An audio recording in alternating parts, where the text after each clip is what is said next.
আপনি চাকরি করেন, আপনার মায়না দেয় ওই গরিব কৃষক, আপনার মায়না দেয় ওই গরিব শ্রমিক, আপনার সংসার চলে ওই টাকায়, আমি গাড়ি চলি ওই টাকায়, আমরা বাড়িতে থাকি ওদের টাকায়।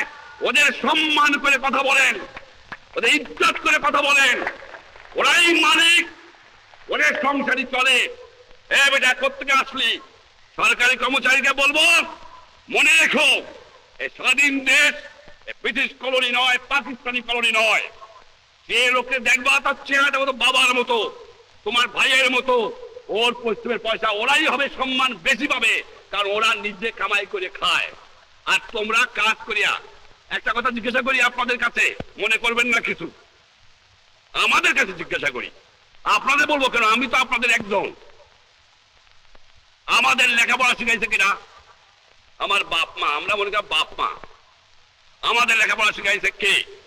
আমার আজ ডাক্তারি পাস করায় কে? আজ ইঞ্জিনিয়ারিং পাস করায় কে? আজ সায়েন্স পাস করায় কে? আজ বৈজ্ঞানিক করে কে? আজ অফিসার করে কে? কার টাকায়? বাংলার দুঃখী জনগণের। আপনাদের কাছে আমার জিজ্ঞাসা, শিক্ষিত ভাইরা, যে আপনার লেখাপড়ার খরচ করে দিয়েছে শুধু আপনার সংসার দেখার জন্য নয়, আপনার ছেলে মেয়ে দেখার জন্য নয়, দিয়েছে তাদের আপনি কাজ করবেন, সেবা করবেন। তাদের আপনি কি দিয়েছেন, কি ফেরত দিচ্ছেন, কতটুকু দিচ্ছেন?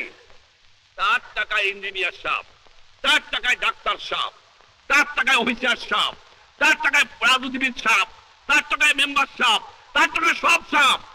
আপনি দিচ্ছেন কি? কি ফেরত দিচ্ছেন? আত্মসমালোচনা করেন।